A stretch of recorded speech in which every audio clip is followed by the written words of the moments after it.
Good morning. This is Steve from Southern Illinois. But as we start out today, I'd like you to just enjoy this scene from New Zealand. It was an early morning walk. The water was calm on the river, and the steam from the water was rising. Peace. What is it? Is it the absence of conflict or more? I grew up with a brother.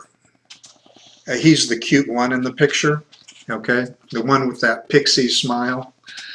Yeah, I was the ugly duckling. But my brother and I we were active, energetic boys. Some might say we were even a challenge for our mother. Our relatives definitely thought our roughhousing was excessive. They were convinced both of us would end up in the penitentiary before we were 20 years of age, because from the time we woke up in the morning until our mother put us to bed in separate rooms, we were a handful, always chasing each other, pushing each other, wrestling around. Okay. And usually it was all in good fun, but sometimes he would get rough with me, and anger would start to creep into our voices, and fists would start flying, and tears would start flowing, and at that point, Mom and Dad would step in, and I can still remember it. Okay, my dad would look at us sternly, and he would say, "Okay, boys, shake hands and say you're sorry." And we were like, what do I have to be sorry for? Shaking hands was not a problem. We understood the formalities. But what did I have to be for sorry? He should be apologizing to me. Why do you ask me to apologize? But no, that wasn't good enough for Dad. We would not be off the hook until we shook hands and both of us said, "I'm sorry." Is that peace? The absence of conflict is part of peace, but it's only a small part of it. When my brother and I left the room after my dad had negotiated this peace, there was a lot of work left to be done. We had to get past the emotions. We had to get past the hurt and the resentment. Getting past was not just a passive action or I'll let bygones be bygones. There was work to be done. And it was up to my brother and I to figure out how to do that. Fixing things that have gone wrong in a relationship, though, while it's important, it actually should only occupy about 10% of our investment in that relationship. 90% of our time, our energy, our focus needs to be on making sure things are going right. If you're investing in making sure things are going right, fixing things when they go wrong becomes much easier. So let me share how this has played out in my life. Okay, there's my brother again. Oh, that pixie smile gets me every time. Okay, this was when we were in 7th grade, and that's when I have the clearest memories of my dad brokering peace. Yeah, so I forgot that the PowerPoint was there. So here we go. Peace. What's the rest of the story? One lesson that I've learned through my life, through the School of Hard Knocks, as Vivian and I have built our relationship, the word that we use for it is love cups. Think of a relationship as a cup or a glass of water. Full to overflowing is when the relationship is full of happiness, contentment, security, and things are going well. When it's nearing empty, it's just the opposite. Now, some events drain our cup, and some events fill it up. Positive things that fill up our love cup are things like encouragement, affirmation, thoughtfulness, joy, kindness, beauty, valuing, respect. When we choose to embrace these things, when we choose to bring them into our relationship, we're filling the love cup. And this has to be intentional. This is not something that happens consistently enough to just be let go. Okay? In my relationship with Vivian, I consciously make a point of affirming her, of doing thoughtful things for her during the day, of encouraging her when I see that she's tired or down, okay, of valuing and respecting the contributions that she brings to our family. There are negative things I can do too. I can be harsh, I can be selfish, I can isolate her by withdrawing and keeping myself apart. I can even betray her. There are also negative things and positive that come from outside of our relationship that affect our love cup. Okay, stress is a major one. Conflict. Okay, loss, illness. None of us chose COVID, but COVID has been a major drain on our relationships. We have very little control over when politicians or the media fan our anger, our fear, or our outrage. And we have absolutely no control over history, whether it be our personal history or our collective history as a nation, a community, or as a human race. These negatives that come into our lives drain our love cup, and many of these happen unpredictably. I never plan on betraying my wife's confidence. I never plan on being harsh, and none of us planned on COVID. So it's an important principle to always keep our love cup as full as possible, because the effects of these events are transient.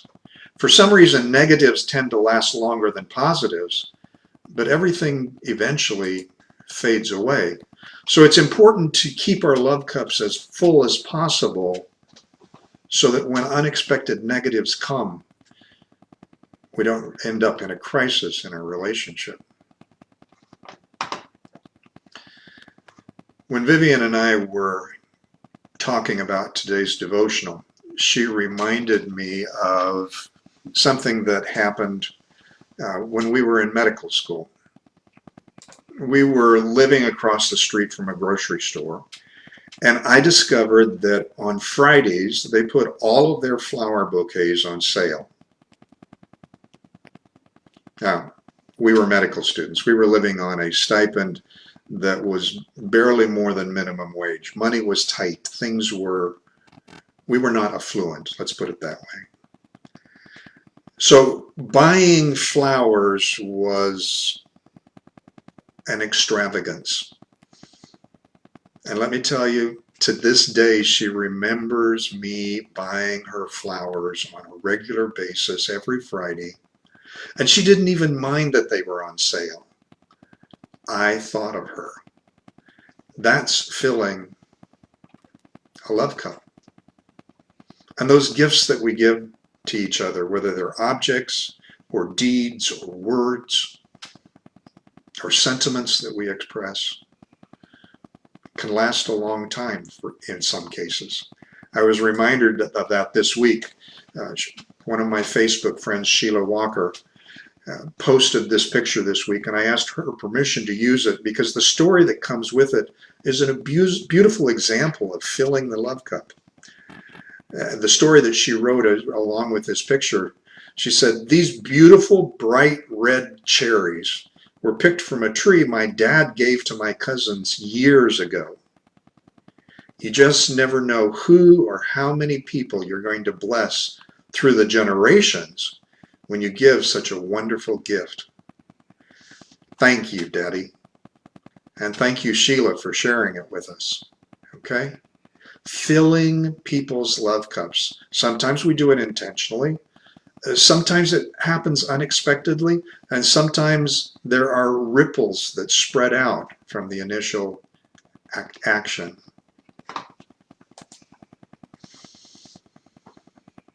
One of the dark blotches in our history in this part of the country is our history of racism. I don't know what the history is in your area.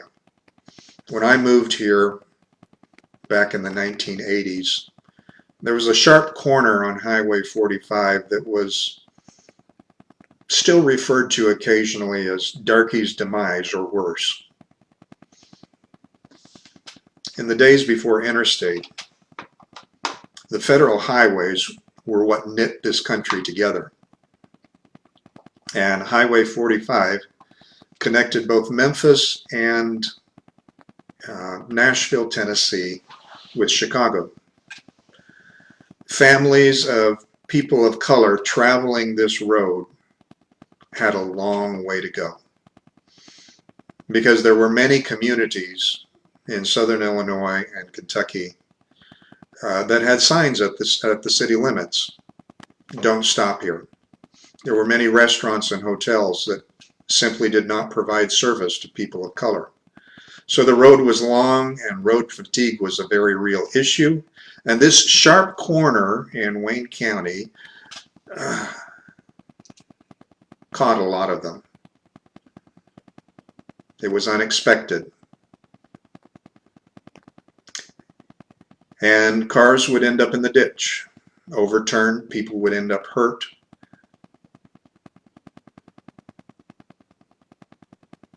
And we would drive by.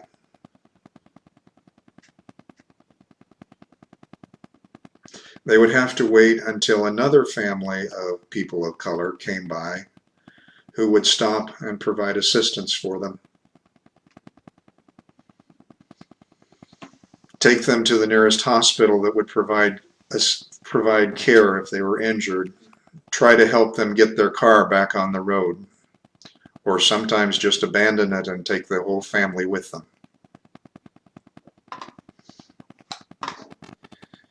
Shortly after Facebook became a thing, I read a story written by someone here locally about a farmer who refused to turn his back when this happened to a family. Not only did he stop, he took them into his car, he took them to his home, he fed them, he let them sleep there overnight.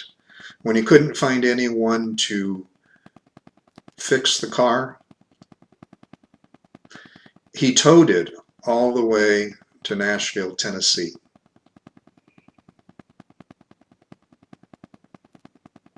Talk about a Good Samaritan story. The story got posted on Facebook because the children of the two families involved had somehow connected through Facebook. And that event had changed their perspectives. Both children, both families had changed their perspectives on the world. What is true of relationships between individuals is also true of relationships between races. Or rather, relationships between races occur primarily at the individual level. All of us have visible minorities within our sphere of influence, within our communities. Now, my personal experiences have made me very sensitive to the issues of racism. It's touched my life in many ways. I've been on the receiving end of racism. I know its pain. I've also benefited from systemic racism and the positives that it brings. And I'm embarrassed to say that I found myself doing things that revealed racism in myself. Now, I'm not a radical. You probably will never find me holding a placard and shouting slogans in a demonstration for any cause. But I'm more than a radical. I believe that change only happens at the level of an individual. Trying to use civil power, legislative processes, or judicial decrees to solve the world's problems is no more effective at bringing about peace than telling two roughhousing boys to shake hands and say they're sorry. Sometimes it's necessary to get control of situations. Rules create boundaries within which behavior occurs, so they can protect us from the most damaging of the effects. But they don't solve the problem. They don't bring about peace. That only happens at the individual level. Last week I told you that I was reaching out to people of color within my sphere to connect to and affirm them in the context of the Black Matters protests. That's not been easy. I've had to be vulnerable. I've had to listen while they vented their emotions, voiced their opinions. I've had to take ownership of ways in which I've drained their love cups over the years. But that risk, that discomfort has been worth it. Our relationships, our family, our community is all stronger because of it. Now, some of you live in diverse communities. You're surrounded by people who are different from you. You're used to that. Some of us are not. But all of us have people within our sphere of influence who feel isolated and vulnerable, who feel different. It's easy to assume that because there is no conflict between us at the individual level, that those relationships are doing fine. But are we being intentional? Are we turning the blind eye and treating them as strangers on the side of the road? Are we filling their love cups to make sure the relationships are positive? I know these aren't easy things to talk about. They aren't easy for me to talk about or even think about. But they are important if we want our marriages, our communities, and our society to be fair, positive, and all of the ideals that we espouse. So, it's your choice. Flowers, cherries, or turn a blind eye. What ripples are you sending through the world? Be safe, my friend. Be prudent. But above all, look up. Have a good day.